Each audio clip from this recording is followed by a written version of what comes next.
Salutations everyone and welcome to What Mattered, the show where I tell you what mattered in the news this week. Kobe Bryant had his very last game and he dropped a 60 bomb. You know how when you're playing Call of Duty it's like, alright, one more guys and then I'm out and then you drop a nuke? Yeah, that's kind of what that was like. Kobe! Let me down, Tim! Kobe! Swish!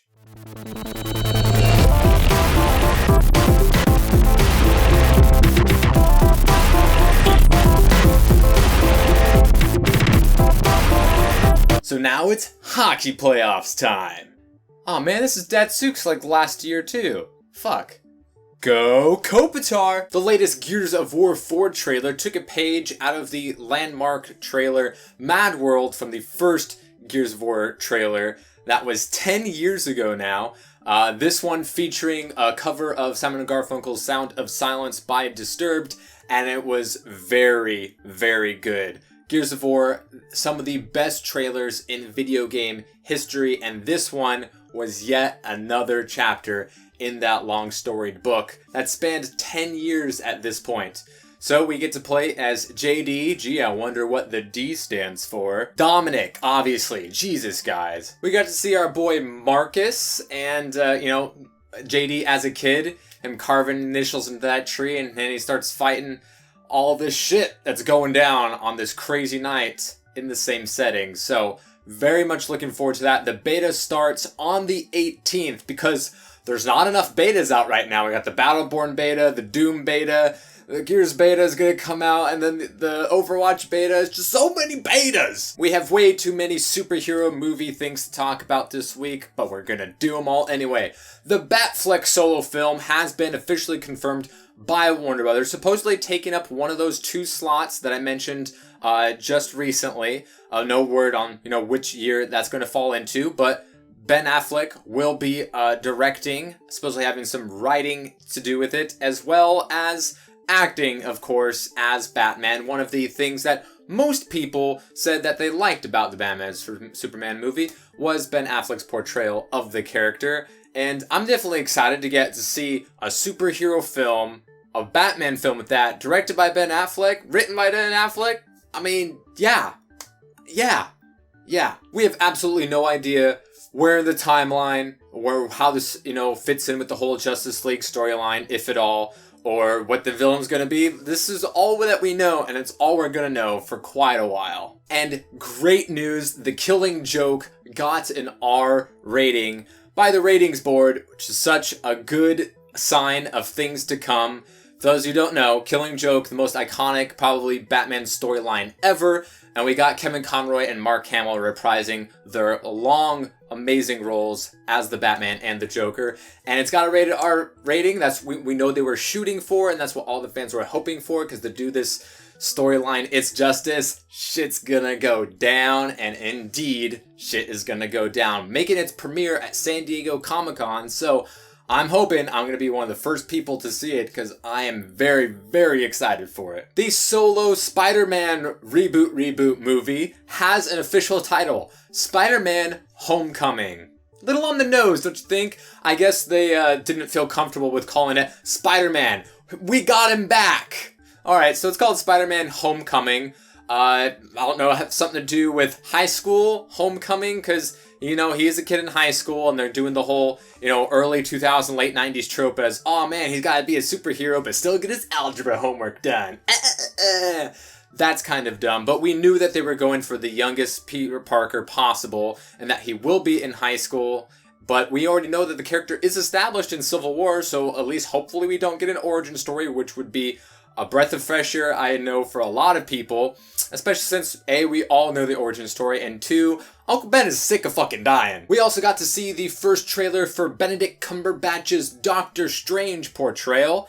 It featured a lot of things that were different than other Marvel movies, but I think we can all, be excited because, A, it's Benedict Cumberbatch, one of the best actors in the world right now, and he has a very interesting and an insanely important character for the Marvel Cinematic Universe.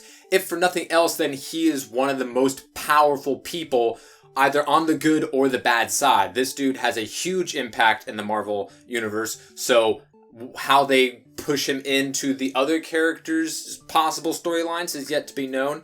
But we got to see a little bit of bald Tilda Swinton as the Ancient One, which many people are calling out for whitewashing. And so there was Kung Fu, there was twisty people things like, oh man, this is just the Matrix meets Inception with magic. And it's like, alright, come on, we get it, you saw a movie, but let's hold off. Marvel hasn't done us wrong so far. They've had some okay ones, but Doctor Strange, completely new character, and with Benedict Cumberbatch being that character, I have my hopes up for it. With Marvel, they haven't led us astray so far, and this trailer doesn't have me worried whatsoever. Also, apparently Sherlock and Doctor Strange and Smaug wasn't enough for Benedict Cumberbatch, because he's now the Grinch. He's going to be the voice of the Grinch in the animated Grinch Stole Christmas movie that will be coming out next year. And so yeah, the guy's got range. In an announcement that surprised approximately 0 people in the universe, Fox said that, hey, we're doing a Deadpool 2. Even though we already knew this because of the end credits sequence, they're like, yeah, we're going to do another one, and we want there to be Cable, but we know who we're going to cast. Well, they made the official announcement. Absolutely no surprise based off of the buku bucks that they made off of the first one, being the highest grossing rated R film globally of all time. Probably won't win the domestic record against Passion of the Christ and something called The Matrix or something. I forget what it was called. But yeah, Deadpool 2, we know that Stephen Lang has been lobbying hard to be Cable in the Deadpool sequel, and you can kind of see why, because and only if the dude was 7 feet tall, then it would be on a silver platter to him, but he's got basically everything else already on lock, so, you know, be no surprise if he got cast. So we all know that Ghost in the Shell is being made into a movie, and that Scarlett Johansson's gonna be playing everybody's favorite matron, Makoto Kusanagi. And there's been people crying foul since she is not of Asian descent, and the fact that movies that do this whitewashing thing have been historically panned by critics, let alone outside of the casting choices, they were just bad films. But I'm a huge Ghost in the Shell fan. It's my favorite anime film and anime series. Okay, I did that in the right order. And I'm definitely looking forward to it. I'll be seeing it on day one.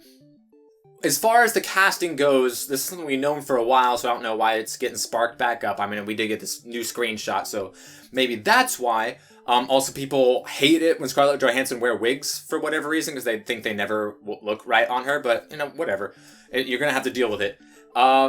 Scarlett Johansson, I think, was a good fit for the kind of character that we were going for. Obviously, it probably would have been ideal if they, you know, casted a Japanese actress. There's many people saying that this person should have got, this person should have got. Some of them are way too young, and some of them aren't even actresses. They're just models. It's like, no. I get that you want it to be an Asian person, but they should be an actress. And there are some good candidates to play Makoto Kusanagi that are of Japanese descent. And so you can understand the people that are upset about it, especially since any other American or sometimes Japanese-made anime or manga to film adaptations have been historically very, very shaky. We have had some success, like with The Edge of Tomorrow or Live, Die, Repeat. That was a manga translated into a film with Caucasian actors instead of Asian ones, and that one worked out. But we do have some Asian actors in there, including one playing the chief. We already knew the dude casted as Bato, who, that's the one I have the biggest problem with, because this dude looks nothing like Bato. But as long as we have Tachikomas and some amazing action and music, and we know that Scarlett Johansson can act, we know she can do really good action, so I do have some faith in this. It maybe not be the most ideal thing for you or for me, but I love Ghost in the Shell so much that I have to hold out hope that this can be really good, because it definitely can be. The first film was groundbreaking and incredibly influential, and the anime series was amazing, unless you get into that Arise stuff, which is a little touchy subject, I understand. But I'm excited for it, and this screenshot definitely could have looked worse. There were some talks about, you know, digitally making her look Asian. That was kind of off base. You see a lot of these different storylines going for that, you know, clickbaity title, but the Benjamin Button, like, CGI people were working on a concept. They did it on a background character to test it, And when the producers heard about it, they're like, no, that's not going to happen. We are not doing that. And I think that was a good move. It really sucks that that's a thing that anybody thought about, because it wouldn't have worked out in any regard. But still, I hope it's good, because I hope it's good. It doesn't look terrible yet. Let's see a trailer. Let's see more people in costume. This one, not too shabby. Any Hootie and the Blowfish, that is what mattered this week. If you would like to know what matters in the future, hit the subscribe button. One of these videos comes out every single Saturday. Hope you all enjoyed, and I'll see you next time.